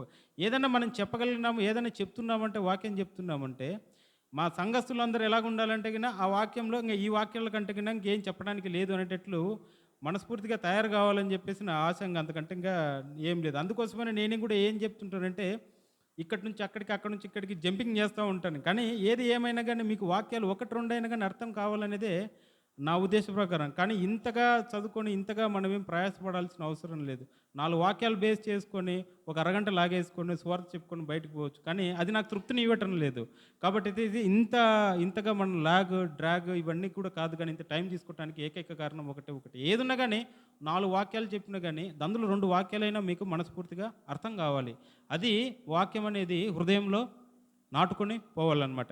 ఈరోజు మనము చెప్తున్నది ఏంటంటే ఈరోజు మనం గుర్తు చేసుకుంటున్నది ఏంటంటే ఈ యోహాను సువార్త ఉంది కదా, 2వ అధ్యాయం 1 నుంచి 11 వరకు. దాన్ని ఏం చేస్తున్నాం అంటే మనము ఆత్మీయంగా అండర్స్టాండ్ చేసుకొని మన లైఫ్లోకి మనం ఏం చేస్తున్నాం, దాన్ని అన్వయించుకుంటున్నాం. కాబట్టేసి ఇప్పుడు ఎంతవరకు వచ్చున్నామంటే ఆ రాతి బాణాల దగ్గరికి మనం వచ్చున్నాం. ఆ రాతి బాణాలు ఎంతవరకు నింపుండాలి నీళ్ళు అంతవరకు. దాని తర్వాత ఏం జరిగింది? ఆ నీళ్ళు ఏమైపోయినాయి? ద్రాక్షరసంగా మార్చేశాడు. కాబట్టి ఇప్పుడు మనం పాడిన పాట వరకు కూడా చూసుకుంటామంటే నీ చూపు చాలయ్యా, నీ మాట చాలయ్యా అనే మాట ఎంతవరకు అయితే నిజమైందో అంతవరకు అయితే నిజమైంది అనమాట. దేవుడు ఎప్పుడైతే ఆ రాతి బాణల వైపు ఎప్పుడైతే ఆ నీళ్ళ వైపు చూశాడో అవి ఏమైపోయినాయి? కాబట్టి యేసుక్రీస్తు ప్రభుల వారి చూపు మన మీద మెండుగా ఉంటే మన లైఫ్లన్నీ ఒకసారిగా చేంజ్ అయిపోతుంది. అంటే ఇప్పుడు నాగేంద్ర సార్ చెప్పినట్లు కూడా ఒక్కసారిగా 1 కేజీ బంగారం దొరకాలా, ఒక అంబాసిడర్ కార్ దొరకాలా, 2 మంచి ఇండ్లు దొరకాలా, ఇది కాదు కదా. పరిచారకులు కూడా ఎలాగా తయారైపోయినారంటే మీరు చర్చికి వచ్చినారంటే మీకు ఇదిగో ఈ బాధలన్నీ తీరిపోతాయని చెప్పేసి కొందరు అంటుంటారు. కొందరు ఏమంటుంటారంటే ఇదిగో మీకు పెళ్ళిళ్ళు జరిగిపోతాయని చెప్పేసి వచ్చేస్తుంటారు. మీకు కట్నం లేకుండా పెళ్లి జరుగుతుంది. ఇవే దేవుడు మీకు ఇస్తానని చెప్పింది. దేనికోసం మీరు చర్చికి వస్తుంది ఒక్కసారి ఆలోచించండి. మీ అప్పుల కోసం వస్తున్నారా, లేకపోతే మీకు మంచిగా ఉద్యోగం కావాలని చెప్పేసి వస్తున్నారా? దేవుడు వాక్యం అర్థం చేసుకుని అది మన లైఫ్లో అండర్స్టాండ్ చేసుకుంటే ఇవన్నీ కూడా ఆటోమేటిక్గా జరిగిపోతాయి. డాక్టర్ నాగేంద్ర సార్ చెప్పిన దానికి నేను ఒక చిన్న క్లుప్తంగా చెప్తున్నది ఏంటంటే మనము చర్చికి వస్తున్నామంటే మన అప్పులు పోతాయని కాదు. ఈరోజు నీకు ఒకటి చెప్తాను చూడు. ఈరోజు ఫర్ ఎగ్జాంపుల్ నీ కొడుకు కానీ నీ కూతురు కానీ ఏదైనా పెళ్లి జరగలేదు. పెళ్ళి జరగాలని చెప్పేసి ప్రార్థన చేయాలి. కానీ ఒక్కసారిగా నాకు కోట్లు తీసుకొని రావాలని చెప్పేది తప్పు ప్రార్థన. ఆ ప్రార్థన కాదు కదా. ఇప్పుడు నేను కూడా పరిచారకుడిని. దేవుడు నేను కూడా ఇప్పుడు నాగేంద్ర సార్ని పట్టుకొని ఆయన మంచి ఉద్యోగం చేస్తున్నాడు కాబట్టి దేవుడు నాకు ఒక తలంపు ఇచ్చాడు. యేసుక్రీస్తు ప్రభు నామంలో నేను ప్రార్థన చేస్తున్నాను. ఈరోజు నాగేంద్ర ప్రసాద్ గారు నా అకౌంట్లోకి ₹1,00,000 ట్రాన్స్ఫర్ చేస్తారని దేవుడు నాకు తలంపు ఇచ్చాడు. మీరు ₹1,00,000 ఎప్పుడు ట్రాన్స్ఫర్ చేస్తారని చెప్తే ఎలాగుంటుంది? దేవుడు నాకు ఆ తలంపు ఇచ్చాడా? అవునా? నేను శాపగ్రస్తుని అవుతాను అలాగ మాట్లాడితే. అవునా? శాపగ్రస్తులు. కానీ పరిచారకులు ఎలాగ తయారవుతున్నారు అనేది నేను మీకు చెప్తున్నాను అనమాట. పరిచారకులు ఎలాగ తయారవుతున్నారంటే ఎంతసేపు ఉండగానే ఒక నలుగురు నిలబెట్టేసి అలాగా ఏదో శాపారాబా అని చెప్పేసి మళ్ళీ లేకపోతే వాళ్ళకందరికీ ఏదో దయాలను తొలగించి వేసినామని చెప్పేసి కాదు. కానీ మీరు చర్చికి వస్తున్నారంటే 4 మాటలు నేర్చుకొని అవి హృదయంలో స్థిరపరుచుకొని దాన్ని మన లైఫ్‌లో మనం అండర్‌స్టాండ్ చేసుకోవాలా, అన్వయించుకోవాలని చెప్పే ఉద్దేశంతో మనం ఏం చేయాలంటే చర్చికి రావాలి. చర్చికి వచ్చేసి మనం వాక్యం శ్రద్ధగా వినాలి. ఇంకొకటేంటి పాటలు పాడాలి. పాటలు పాడడం ఏం పాడాలి? అందరితో కలిసి పాడాలి. పరిచర్య కూడా ఎట్లుండాలి? అందరితో కలిపి ఉండాలి. ఇంకొకటేంటి? ఒకరి గృహం ఇంకొకరి గృహము మనము సందర్శించుకోవాలి. ఒకరి ఒకరి ఒకరి పట్ల ఒకరికి ఏదైనా తప్పిదం ఉంటే మనం ఏం చేయాలి? శుతిమెత్తంగా సరి చేసుకోవాలి. అవునా?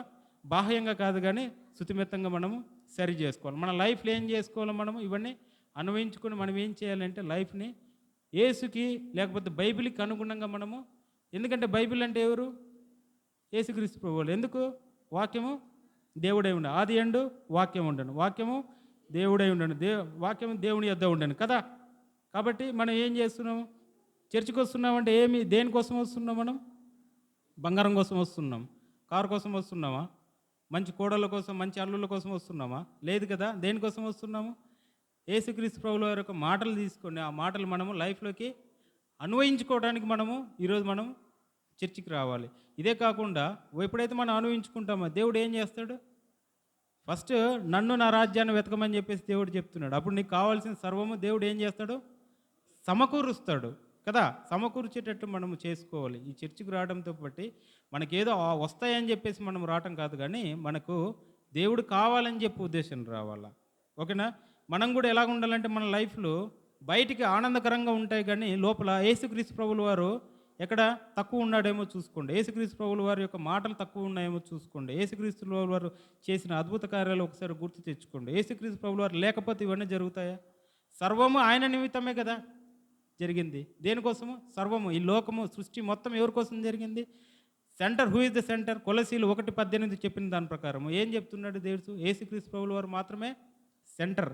ఆయన కోసమే, ఆయన నిమిత్తమే, ఆయన లేకుండా ఏమీ జరగలేదు. సర్వ సృష్టి కూడా ఆయన కోసమే ఉంది. అవునా? కాబట్టి ఈరోజు మనం గుర్తుపెట్టుకోవాల్సింది ఏంటంటే, ఆ రాతి బండల గురించి మనం ఇప్పుడు గుర్తుపెట్టుకుంటుండేది. రాతి బండల వల్లే మనం ఉండకూడదు. ఏదున్నా కానీ ఆ నీళ్ళ వల్లే మనం ఉండకూడదు. ఏదున్నా కానీ అది ద్రాక్షరసంగా మనము మారాలి. ద్రాక్షరసంగా మనం మారిన తర్వాత ఏమవుతుంది? లోకాన్ని కూడా మనం కూడా ఎలాగ ఉండాలంటే ఆహ్లాదకరంగా ఉండాలన్నమాట. కాబట్టి నెక్స్ట్ చదువు చెల్లమ్మ. 2వ అధ్యాయము 7వ వాక్యమ్మా. 9వ వాక్యం. 9వ వాక్యం. ఎస్. ఆ ద్రాక్ష ఎక్కడి నుంచి వచ్చినో పరిచారకులకు మాత్రమే తెలిసినది కానీ విందు ప్రధానికి తెలియకపోయాను. ఇంకొకటి ఏంటంటే మనము గుర్తుపెట్టుకోవాల్సింది ఏంటంటే, ఇంతవరకు ఏం చేస్తారంటే లోకం ఏం చేస్తుంది మనకు? ఫస్ట్ ఎలాగుంటుంది లోకం? మనకి ఏదైనా కానీ ఎవరైనా పరిచయం అయినప్పుడు ఇప్పుడు ఎలా పరిచయం అవుతారు? మంచిగా పరిచయం అవుతుంది. లాస్ట్కి ఏమి ఇస్తుంది? ఆమెలో ఉండే చెడు కానీ ఆమెలో ఉండే చెడు కానీ మనకు ఇచ్చిపోతుంది అనమాట. బిటర్ టేస్ట్, బిటర్గా ఉంటుందన్నమాట. ఇప్పుడు యేసుక్రీస్తు ప్రభువుల వారు చేసిన అద్భుత కార్యాలు మనం ఒకసారి చూసినామంటే, యేసుక్రీస్తు ప్రభువుల వారు ఏం చేశాడు? నీటిని ద్రాక్షరంగా మార్చిన తర్వాత మునుపటి ద్రాక్షరసం కంటే ఈ ద్రాక్షరసం ఎలాగుందమ్మా? టేస్టీగా ఉంది. చూడండి ఇక్కడ ఉంటుంది చూడండి. ఆ ద్రాక్ష ఎక్కడి నుంచి వచ్చిందో అక్కడ. దాని తర్వాత చూడండి, విందు ప్రధానికి తెలియకపోయాను గనుక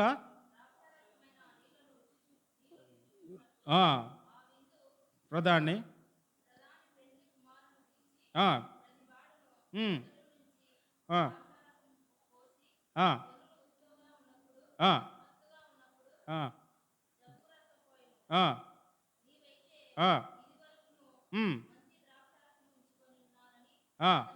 ఎస్ అమ్మా, చాలమ్మా.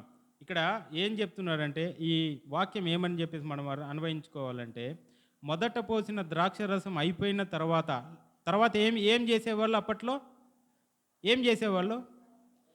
జబ్బు రసం అంటే ఏంటి? కొంచెం లో స్టాండర్డ్ అనమాట. లోగా ఉండే స్టాండర్డ్ ఉండేది ఏం చేసేవాళ్ళు అనమాట? ఇచ్చేవాళ్ళు అనమాట. లోగా ఉండే స్టాండర్డ్ ఇచ్చిన తర్వాత ఏం చేసేవాళ్ళు అన్నమా వాళ్ళు? లోగా ఇచ్చిన స్టాండర్డ్ ఇచ్చేసి వాళ్ళు ఏంటంటే కొంచెం మత్తుగులో ఉన్నప్పుడు వాళ్ళు ఇష్టం వచ్చింది వాళ్ళకు పోసేవాళ్ళు. కానీ ఇక్కడ ఏం జరుగుతూ ఉంది? ప్రధానే చెప్తూ ఉన్నాడు అనమాట. ఆ విందు ప్రధాని ఎవరైతే ఏమని చెప్తున్నాడంటే, మొదట ఇచ్చిన దానికంటే లాస్ట్ని ఇచ్చింది చాలా టేస్టీగా ఉందంటే, ఇప్పుడు చూడండి రూతు యొక్క మొదటి స్థితి ఎలాగుండింది, లాస్ట్ ఎలాగుండింది. రూతు యొక్క మొదటి స్టేజ్ ఎలాగుండే కానీ ఎంత కష్టపడిందో లాస్ట్కి యేసుక్రీస్తు ప్రభువుల యొక్క వంశావళిలో ఆమెకు ఒక పేరు చేర్చబడింది. అలాగనే రూతు రూతు అమ్మ కాకుండా ఏస్తేరమ్మ, ఏస్తేరు ఎలాగుండింది? అవునా? మోసే ఫస్ట్ ఎలాగున్నటాడు? తర్వాత యోనా, యోనా ఎలాగుంటాడు? ఫస్ట్ ఎలాగుంటాడు? తర్వాత ఎలాగైనాడు? అవునా? నినవే పట్టణాన్ని మొత్తం మార్చేశాడా కదా? కాబట్టి ఎప్పుడైతే యేసుక్రీస్తు ప్రభువు వారిని మనం అన్వయం చేసుకుంటామో, నీ మునుపటి స్థితి కంటే కడుపటి స్థితి ఎలాగుంటుంది? మెరుగ్గా ఉంటుంది. యేసుక్రీస్తు ప్రభు వారిని తీసుకుంటే నీ మొదటి దానికంటే కింద లాస్ట్ వచ్చేది ఏంటి ఎలాగుంటుందంట? మెరుగ్గా ఉంటుంది. కాబట్టేసి నువ్వు కూడా యేసుక్రీస్తు ప్రభువుల వారిని నీ జీవితంలోకి అన్వయించుకుంటే నీ మొదటి స్థితి కంటే కడపటి స్థితి ఎంతో మెరుగ్గా ఉంటుంది. కాబట్టి మనం గుర్తుపెట్టుకోవాల్సింది ఏంటంటే ఆ ద్రాక్షరసము మునుపటిచ్చిన ద్రాక్షరసంతో పోలిస్తే లాస్ట్ ఇచ్చిన ద్రాక్షరసం ఎంత రుచిగా ఉండిందో మన హృదయాలు కూడా మన లైఫ్లు కూడా ఎలాగుంటుందంటే యేసుక్రీస్తు ప్రభువుల వారిని మనం చోటు చేసుకున్నామంటే తీసుకున్నామంటే యేసుక్రీస్తు ప్రభువుల వారిని తగినట్టు మనం నడిస్తే మన లైఫ్ ముందు కంటే లాస్ట్కి వచ్చేటోళ్ళకల్లా మనం ఏమవుతాము? బాగుపడతాం. బాగుపడి ఏం చేస్తాం మనము? పరలోకానికి ఎత్తబడతాం. పరలోకానికి ఎత్తబడి ఆ గొర్రెపిల్ల విందులో మనం కూడా భాగస్వాములం అవుతాము. కాబట్టి మనం కూడా గుర్తుపెట్టుకోవాల్సింది ఏంటంటే ఈ లోకానుసారంగా కాకుండా లోకం ఏం చేస్తుందంటే ఫస్ట్ మంచిగానే ఉంటుంది, తర్వాత చెడు నీకు వస్తుంది. కానీ యేసుక్రీస్తు ప్రభువుల వారు ఏంటంటే నువ్వెంత చెడు నువ్వైనా కానీ నీ హృదయం మొత్తము శుద్ధీకరింపేసి నీ వాక్యంతో శుద్ధీకరింపేసి దేవుడు యొక్క రక్తంతో శుద్ధీకరించేసి నేనేం చేస్తాడు? మునుపటి కంటే మంచిగా నిన్ను మారుస్తాడు దేవుడు. ఈరోజు ఈ సంఘాన్ని కూడా దేవుడు అలాగనే మారుస్తాడని చెప్పేసి నేను ఆశిస్తున్నాను అనమాట. ఇంకొకటి ఇక్కడ మీరు గుర్తుంచుకోవాల్సింది ఏంటంటే నీళ్ళు దేనికి సాదృశ్యమై ఉన్నాయమ్మా? బయట బాహ్యంగా మనము శుద్ధీకరించుకోవడానికని అని చెప్పి మనము గుర్తుపెట్టుకోవాలి. ఇంకొకటి ఏంటంటే బాహ్యపరంగా మతాచారం ప్రకారంగా మనం చేసుకుంటుండేది అనేది ఆ కాలంలో ఉండేది మనం గుర్తుపెట్టుకోవాలి. సాంప్రదాయబద్ధంగా మనం ఏదైతే చేస్తున్నారో దానికి అది సాదృశ్యం అని చెప్పాలి.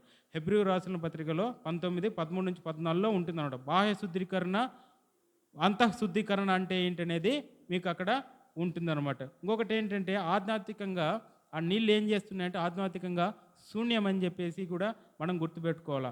మానవ పద్ధతుల యొక్క అసంపూర్ణత గురించి కూడా ఆ నీళ్ళు అనేది మనకు సాదృశ్యంగా ఉండే, జీవం లేని ధర్మశాస్త్రానికి కూడా ఆ నీళ్ళు అనేది అక్కడ సాదృశ్యంగా ఉండనేది మనం కూడా గుర్తుపెట్టుకోవాలి. ఆ నీళ్ళు అనేది ఇంకొకటి కూడా ఏంటంటే పాత నిబంధనకు సాదృశ్యంగా కూడా అది ఉంటుంది. నీతి ద్వారా వచ్చే శుద్ధీకరణ అనేది మోసే ధర్మశాస్త్రంలో పెట్టినది అనమాట. మోసే ధర్మశాస్త్రం పెట్టిందని యేసుక్రీస్తు ప్రభువుల వారు ఏం చేస్తున్నారు? దాన్ని నూతన నిబంధనలోకి మారుస్తూ ఉన్నారు. అది ద్రాక్షరసం అంటే ఏంటి? ఇదే కీర్తనలో 104:15 మీరు చూసారంటే 104 చదవాల్సిన అవసరం నేను చదువుతాను. 104:15 ఏముంటుందంటే మనుషుల హృదయం సంతోషపెట్టు ద్రాక్షరసం అని చెప్పేసి అక్కడ ఉంటుందన్నమాట. మనుషుల హృదయం సంతోషపెట్టు ద్రాక్షరసం అంటే ఏంటి? కొత్త నిబంధనలకు ఏమంటుంది అది? ద్రాక్షరసం ఏమంటుంది? అది పొంగి పొర్లే సంతోషం కానీ ఆశీర్వాదానికి కానీ సంబరానికి కానీ సాదృశ్యం అని చెప్పేసి మనం ఈ కొత్త నిబంధనల గ్రంథంలో మనం దాన్ని అర్థం చేసుకోవాలి. ఇంకొకటి ఏంటి? మనము ఈ బల్లారాధన ఉంది కదా, బల్లారాధన దేనికి తీసుకుంటాము? దాంట్లో ఇది నా రక్తం అని చెప్తున్నాడు కదా, ఇదే ద్రాక్షరసం అంటున్నారు కదా, దేనికి సాదృశ్యము? కొత్త నిబంధనకు సాదృశ్యము. దేనికి? వైన్ దేనికి సాదృశ్యము? ద్రాక్షరసం దేనికి సాదృశ్యము? కొత్త నిబంధనకు, యేసుక్రీస్తు ప్రభువు ద్వారా వచ్చి కొత్త నిబంధనకు, యేసుక్రీస్తు ప్రభువుని గుర్తు చేసుకోవడానికి ఆ ద్రాక్షరసం మనము తీసుకుంటున్నాము, పుచ్చుకుంటున్నాము. ఇంకొకటి ఏంటంటే అది విమోచన అనేది మనం గుర్తుపెట్టుకోవాలి. ఆ ద్రాక్షరసం అనేది విమోచనే కాకుండా పాపక్షమాపణ అనేది కూడా మనము గుర్తుపెట్టుకోవాలి. ఇంకొకటి ఏంటంటే దేవునితో మనకు ఉండే సత్సంబంధము, దేవునితో ఉండే సంబంధాన్ని అది బాంధవ్యాలని మనకి ఏంటంటే పెంచే విధంగా మనము గుర్తుపెట్టుకోవాలి. అంతఃపరమైన శుద్ధీకరణ మనకు అనేది జరగాలి. మన హృదయాల్లో అంతఃకరణమైన శుద్ధీకరణ అనేది మనకు జరిగినప్పుడు మాత్రమే దేవునికి మనము దగ్గరగా వెళ్ళగలం. ఇంకోటి ఏంటంటే కన్నా అది దానికి దేనికి సాదృశ్యం అంటే నూతన హృదయానికి కూడా అది సాదృశ్యం. ఎందుకు నూతన హృదయము? దేవుడిచ్చే వాక్యం ద్వారా శుద్ధీకరించే దాన్ని బట్టేసి దానికి ద్రాక్షరసం అని చెప్పేసి మనం కూడా గుర్తుపెట్టుకోవాలి. ఇంకొకటి అంటే నూతన స్వభావం, ఆధ్యాత్మికంగా నూతనత్వాన్ని మనం తీసుకోవడానికి కూడా అది సూచిస్తుంది అనమాట. ఇక్కడ మీకు ఇప్పుడు అర్థమైందా? వాటర్ అంటే ఏంటి, వైన్ అంటే ఏంటి, నీరంటే ఏంటి, ద్రాక్షరసం అంటే ఏంటి. నీటిని ఏమని గుర్తుపెట్టుకోవాలి మనము? బాహ్యంగా శుద్ధీకరించింది. ఇది వైన్ అంటే ద్రాక్షరసం అంటే ఏంటి? యేసుక్రీస్తు ప్రభువు ద్వారా వచ్చే విమోచన అనేది మనము గుర్తుపెట్టుకోవాలి. ఇదేంటిది? ఇది పాత నిబంధన. వాటర్ అంటే ఏంటి? పాత నిబంధన. ఇదేంటి? వైన్ అంటే ఏంటి? ద్రాక్షరసం అంటే ఏంటి? కొత్త నిబంధన. ఇదేంటి? విమోచన అనమాట. ఇదేంటిది? ఇది సాదృశ్యంగా దేనికంటే పాత నిబంధనల సాదృశ్యంగా బాహ్య శుద్ధీకరణకే అది గుర్తిస్తుంది అనమాట. ఇదేంటిది? మనం ఈ కానా వివాహం అనేది ఏంటిది? యేసుక్రీస్తు ప్రభువారు చేసిన మొట్టమొదటి ఆశ్చర్యకరమైన అద్భుతకరమైన కార్యముల్లో ఒకటి. తర్వాత లాస్ట్ లైన్ చదివేసేయండి అమ్మ. 11వ వాక్యం చదివేసేయండి. ఆ! ఆ! హ్మ్. హ్మ్. యెస్. కదా! ఇక్కడ మనం గుర్తుపెట్టుకోవాల్సిందేంటంటే, ఏం చెప్తున్నాడు గలిలయోని కాలంలో ఈ మొదటి దేవుడు చేసిన ఏదమ్మా ఇది? ఎందుకు దేవుడు ఎప్పుడైతే పరిచర్య స్టార్ట్ చేసినారో అప్పుడు ఇది ఏంటిది? మొదటి సూచన క్రియ. ఈ మొదటి సూచన క్రియ ద్వారా ఎవరికి మహిమ వచ్చింది? యేసుక్రీస్తు ప్రభువుల వారికి. ఎవరి ద్వారా వచ్చింది? తండ్రి ద్వారా వచ్చింది. కాబట్టి మహిమ ఎవరికొచ్చింది? మహిమ, ఘనత, ప్రభావాలు ఎవరికి రావాలి? మనం గూడా ఏ పని చేసినా గానీ ఎలాగుండాలి? మహిమ, ఘనత, ప్రభావాలు ఎవరి ద్వారా? నీ కార్యాల ద్వారా ఎవరిని ఘనపరచాలి? నువ్వు చేసే ప్రతి పని ఎవరిని ప్రతిబింబించాలి? నువ్వు చేసే హెల్ప్ గానీ, నువ్వు చేసే పని గానీ, ఏదున్నా గానీ యేసుక్రీస్తు ప్రభువుల వారిని నామము, మహిమ, ఘనత, ప్రభావాలు ఆయనకు మాత్రం ఒక్కడికే దక్కేటట్టు చూసుకోవాలి. మనుషుల కోసము, మనుషుల మెప్పు కోసము కాదని చెప్పి మనం గుర్తుపెట్టుకోవాలి. ఇంకొకటేంటంటే ఆయన ఎవరో శిష్యులకు తెలిసిపోతుంది. ఆయన ఎవరో అక్కడుండే ప్రజలకు మొత్తము తెలిసిపోయింది. అవునా? ఆయన ఎవరై ఉన్నారమ్మా? తండ్రి అయిన దేవుని కుమారుడు, ఏకైక కుమారుడు. కాబట్టి యేసుక్రీస్తు ప్రభువుల వారు దేవుని కుమారుడు, దేవుని పుత్రుడు అని చెప్పేసి అక్కడ ఆ కానాను వివాహంలో చేసిన అద్భుతం ద్వారా మనకు ఆ సూచక్రియ ద్వారా మనకు బయలుపరుస్తూ ఉన్నాడు దేవుడు. ఇది కాకుండా చుట్టుపక్కల ఉన్నటోళ్ళు ఎవరికి ఆయన చుట్టుపక్కల ఎవరున్నారు? ఎంతమంది శిష్యులు వచ్చారు? 4 శిష్యులు వచ్చారు. ఇంకా చాలామంది శిష్యులు కూడా ఉండిండొచ్చు. వాళ్ళ పేర్లు ఇక్కడ ప్రస్తావించలేదు కానీ శిష్యులకు ఏం జరిగింది? నమ్మకం వచ్చింది. అక్కడే ఉంది కదా! అందువల్ల ఆయన శిష్యులు ఆయన యందు ఏం చేశారు? ఇంకా ఎక్కువ విశ్వాసం ఉంచారనమాట. ఈ విశ్వాసం కూడా మనలో కూడా ఉండాలి. అప్పుడు అక్కడ జరిగిన విశ్వాసమే కాదు కానీ మన మధ్యలో క్రీస్తు ఉన్నాడా లేదా? ఉన్నాడు. కాబట్టి క్రీస్తు ఉన్నాడు కాబట్టి మనకు కూడా మన విశ్వాసం కూడా ఎలాగ ఉండాలి? క్రీస్తుని చూసి మన విశ్వాసం కూడా బలపరుచుకోవాలి. విశ్వాసము బలపరుచుకోవాలి. మనం ఏం చేయాలో మన విశ్వాసాన్ని బలంగా ఉంచుకోవాలి. మన విశ్వాసము సంపూర్ణంగా, పరిపూర్ణంగా ఉండాలి. ఇవే కాకుండా శిష్యులు మరింత లోతుగా దేవుణ్ణి విశ్వసించడం అనేది అప్పటి నుంచే మొదలుపెట్టారు. అదే కాకుండా ఆ కానానులో ఉండే ఆ చుట్టుపక్కల ప్రజలు కూడా ఆయన యందు, ఆ దేవుని యందు విశ్వాసం ఉంచారనమాట. యేసుక్రీస్తు ప్రభువుల వారు దేవాది దేవుని యొక్క కుమారుడు అని చెప్పేసి, రానున్న మెషియా అని చెప్పేసి అక్కడ మనకు రుజువైంది. అదే కాకుండా వాళ్ళ విశ్వాసమే కాకుండా వాళ్ళు అతను ఇంకా ఎక్కువ చేయగలడు, ఇంకా ఎక్కువ అద్భుతాలు చేయగలడు అని చెప్పేసి అక్కడ ఒక నమ్మకం అయిందనమాట. కానీ మనం మాత్రం గుర్తుపెట్టుకోవాల్సింది ఏంటంటే యేసుక్రీస్తు ప్రభువుల వారు మతాచారమైన సంస్కరణలను చేయటానికి రాలేదు కానీ ఏదైతే కనుక పాత నిబంధన గ్రంథంలో ఉందో దాన్ని ఫుల్ ఫ్లెడ్జ్డ్గా ఏదైతే నీటి అంచుల వరకు ఆ బాణలు నింపారో అలాగా అని పరిపూర్ణత చేయటానికి ఏదైతే పరిపూర్ణంగా కొత్త నిబంధనలోకి ఉంచేసి మనమందరము తండ్రి ద్వారా, కుమారుని ద్వారా తండ్రి యొక్క ప్రేమ రుచి చూడడానికి, కుమారుని ద్వారా తండ్రి యొద్ద తీసుకొని వెళ్ళటానికి యేసుక్రీస్తు ప్రభువుల వారు మన కోసం అయితే అది చేసి ఉన్నాడు. అద్భుత కార్యాలు ఇట్లాంటివి ఎన్నో ఉన్నాయి. ఇట్లాంటివి ఎన్నో అద్భుత కార్యాలు రచించడం మొదలు పెడితే ఏమవుతుందమ్మా? బుక్కులు పెట్టడానికి భూమి సరిపోతుందా? సరిపోదు. కాబట్టేసి ఈ కానాను వివాహం మనం ఎలా అర్థం చేసుకోవాలి? యేసుక్రీస్తు ప్రభువుల వారు మన జీవితంలో ఉండాలి. అప్పుడు మన భయం పోయేసి మనకేమొస్తుందండి? ధైర్యం వస్తుంది. నీ దుఃఖ దినములు ఏమైపోతాయి? సమాప్తం అయిపోతుంది. నీది ఏదన్నా బాధలుంటే దేవుడికి చెప్పకుండా మానేస్తావా? చిన్న చిన్న బాధలు చెప్పుకోవాలి మనం. ఏం చేయాలంటే ఏదైతే కనుక కానాను వివాహంలో ఏదైతే ఆ రోజైతే ఆ ద్రాక్షారసం లేక వాళ్ళు కుమిలిపోతున్నారో ఆ తల్లి అయిన మరియా దేవునికి యేసుక్రీస్తు దగ్గరికి ఎలాగ తీసుకెళ్ళిపోయిందో ఆ తీసుకెళ్ళిపోయిన యేసుక్రీస్తు ప్రభువుల వారు ఎలాగ చేశారో అలాగనే నువ్వేం చేయాలంటే నీ దగ్గర ఉండే ఏదైనా లోటుపాట్లు ఉన్నాయేమో, నీకు ఏదన్నా భయం ఉందేమో, లేకపోతే ఏదన్నా బాధ ఉందేమో ఆ బాధని దేవుడి దగ్గరికి తీసుకెళ్ళాలి. దేవునికి దగ్గరికి తీసుకెళ్తే ఆ దేవుడు నీకు ఏమి ఇస్తాడు? ఆనందాన్ని, సుఖాన్ని ఇస్తాడు. ఎందుకంటే బాహ్యపరంగా సుఖం కాదు కానీ అంతఃకరణమైన సుఖం కోసం మనము ఈరోజు దాన్ని వెతకాలన్నమాట. కాబట్టి యేసుక్రీస్తు ప్రభువుల వారు చేసిన అద్భుతాల గురించి మనం ఈరోజు చూసాము. ఆ యేసుక్రీస్తు ప్రభువుల వారు చేసిన మొదటి అద్భుతం ఏంటమ్మా? నీతిని ద్రాక్షారసంగా మార్చటము. కాబట్టి ఈరోజు యేసుక్రీస్తు ప్రభువుల వారు మనలో కూడా ఉండి మన దగ్గర ఉండే బాధలు కానీ ఏదైతే గిన్న ఈ లోటుపాట్లు ఉండే అవన్నీ కూడా తీర్చిదిద్దాలని చెప్పేసి నేనైతే గిన్న ఈ సభాపూర్వకంగా లేకపోతే గిన్న ఈ సంఘంపూర్వకంగా నేనైతే మనవి చేస్తున్నాను. కాబట్టి యేసుక్రీస్తు ప్రభువుల వారిని విడనాడకూడదు. యేసుక్రీస్తు ప్రభువుల వారు చేసినది అద్భుత కార్యాలు మనం ఎన్నటికీ మర్చిపోకూడదు. ఇంకొకటి కూడా ఒక పాట ఉంటుంది చూసారా? లేటెస్ట్ పాట ఒకటి, మహిమ గణితకు అర్హుడవు అని చెప్పేసి. మహిమ ఘనతకు అర్హుడవు, నీవే నా దైవము. సృష్టికర్త ముక్తిదాత, సృష్టికర్త ముక్తిదాత, మా స్తుతులకు పాత్రుడా. ఆరాధన నీకే, ఆరాధన నీకే, ఆరాధన స్తుతి ఆరాధన, ఆరాధన నీకే, ఆరాధన స్తుతి ఆరాధన, ఆరాధన నీకే, ఆరాధన నీకే, ఆరాధన నీకే. మన్నాను కురిపించినావు, బండ నుండి నీళ్ళిచ్చినావు. మన్నాను కురిపించినావు, బండ నుండి నీళ్ళిచ్చినావు. యెహోవా ఈరే చూచుకొనును, యెహోవా ఈరే చూచుకొనును, సర్వము సమకూర్చును. ఆరాధన నీకే, ఆరాధన నీకే, ఆరాధన స్తుతి ఆరాధన, ఆరాధన నీకే, ఆరాధన స్తుతి ఆరాధన, ఆరాధన నీకే, ఆరాధన నీకే, ఆరాధన నీకే. వ్యాధులను తొలగించినావు, మృతులను మరి లేపినావు. వ్యాధులను తొలగించినావు, మృతులను మరి లేపినావు. యెహోవా రాఫా స్వస్థపరచును, యెహోవా రాఫా స్వస్థపరచును, నన్ను స్వస్థపరచుము.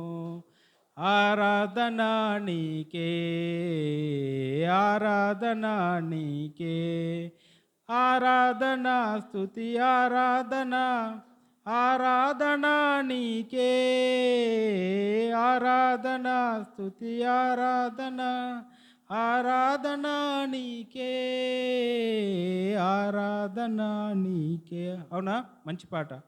పాటలు అర్థం ఉందా? అర్థం తెలిసిందా? కదా, దేవుడు మన్నాను కురిపించాడు, వ్యాధులను స్వస్థపరిచాడు, ఇంకా మీలో ఉండే లేవులను కూడా స్వస్థపరుస్తాడు, లేవుని మొత్తం నీకు పూర్తి చేస్తాడు. కాబట్టి ఈ చిన్ని వాక్యాన్ని దేవుడు ఆశీర్వదించి హృదయం అనే పొలంలో 30 60 100 వర్ధిలే చేయాలని చెప్పేసి మనస్ఫూర్తిగా కోరుకుంటూ, ఈ అవకాశం ఇచ్చిన సంఘానికి, ప్రభు అయిన యేసుక్రీస్తు ప్రభుల వారికి అత్యున్నతమైన మహిమ ఘనత ప్రభావాలు కలగాలని కోరుకుంటూ అందరికీ వందనాలు.